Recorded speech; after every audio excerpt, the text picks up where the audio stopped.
Hi, this is Shreyang Siddharth once again. Welcome to the next video of this course of Java Fundamentals and Basics. This is the demo video of the methods in Java. In the previous video, we explored what are methods in Java and why do we need them.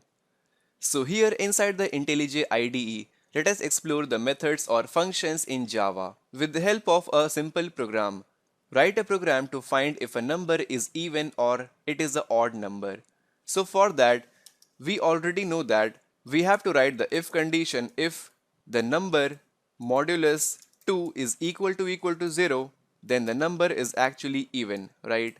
So S out simply print it is even or else it is actually odd number.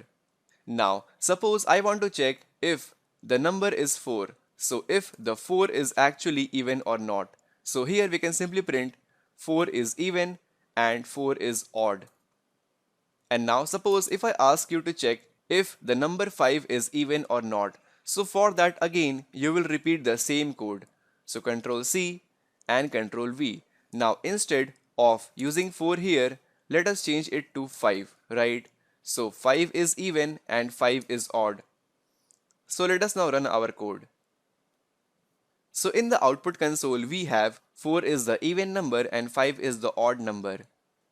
So we are getting the right output inside the output console. Now, you must have noticed that we are actually repeating the same code again and again. What if I ask you to find if number 6 is even or odd? Or if the number 7 is actually a odd number or the even number? So for that again you have to repeat the code again and again to find out if the numbers are odd or even, right? Now here the concept of methods comes into picture. By using the methods in Java, we can minimize our code, or you can say we can simply remove the redundant code.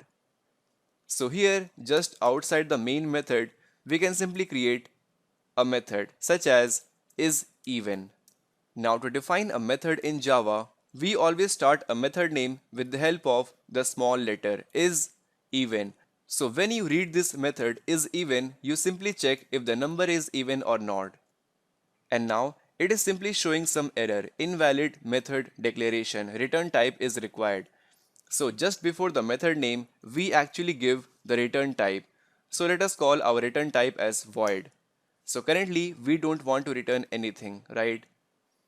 And now here, just before the void, we have to define the modifier such as private static void is even. Now we will talk about the private modifier or the static modifier in a lot more detail when we will enter the object-oriented programming in Java in our upcoming modules. So as of now, please don't worry much about this. So private static void even, and now here it is showing again some error that method should have a body and that body should exist in between the curly braces, right? So here we have to put our code. Like we have inserted the code inside the main method. Fine. So here what we will do inside this isEven method, let us copy this code from here and let us paste it inside this. And now here let us replace it by num, here num again, and here as well. And now here it shows that int num is actually undefined. So what we are going to do is, as a parameter inside this method, we will define int num. Now this rectifies our error. So how can we use this method inside the main method? So what we will do, we are simply going to replace these 4 lines of code by isEven method and simply pass 4 as a parameter. And similarly here as well, simply replace it by isEven and pass 5 as a parameter. Now suppose you want to check isEven 6 and even you want to check isEven if the number 11 is even or odd. So you can do it very easily. So now let us run our code. So here we go in the output console, we have 4 is a even, 5 is a odd, 6 is even and 11 is odd. So just by writing one method, you can check as many numbers as you want to if the number is even or odd, right? So this is the beauty of using methods in Java. And now Here, let us move a step ahead and let us talk about this return type. And now suppose, instead of void, if I use something different such as, let's say return type as string object.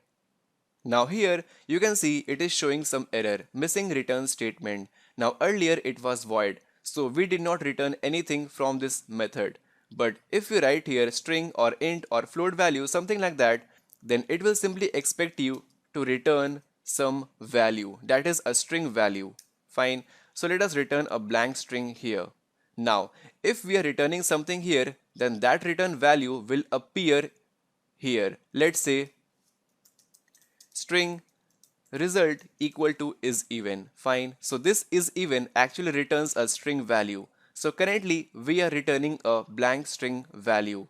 Now let us try something different. Let us try to return this string value and print it inside the main method itself.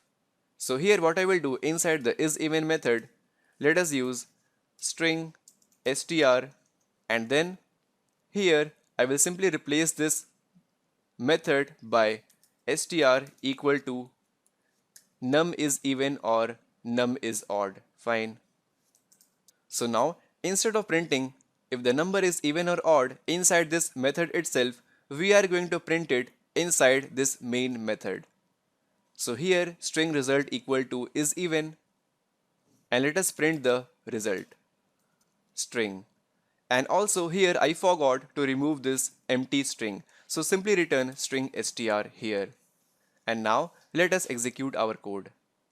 So here we get 4 is even. Now this time this statement is actually getting printed here right inside the main method. Now earlier it was getting printed inside the isEven method.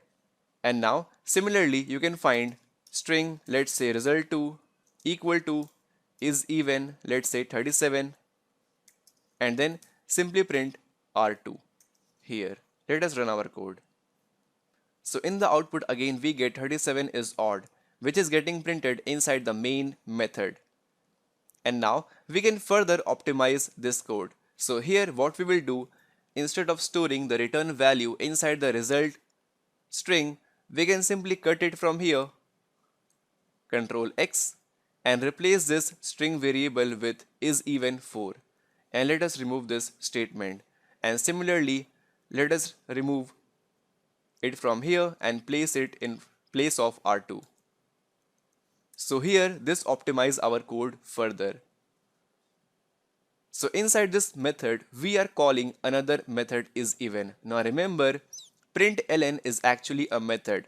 So you can call a method inside a method, such as println is a method, and inside this method as a parameter we are passing isEven. Now this method is actually present here. Fine. So this will simply return a string. So here we will get a string value in place of this method. Now this string value will further be passed inside this println method, and we will get the desired result inside the output console. Fine. So I hope now you know how do we define methods in Java and what are the advantages of using the methods inside the Java, right? So this was all about the demo video of methods in Java. Thank you and have a nice day. And if you have not subscribed yet, please subscribe to my channel SmartHerd. Thank you.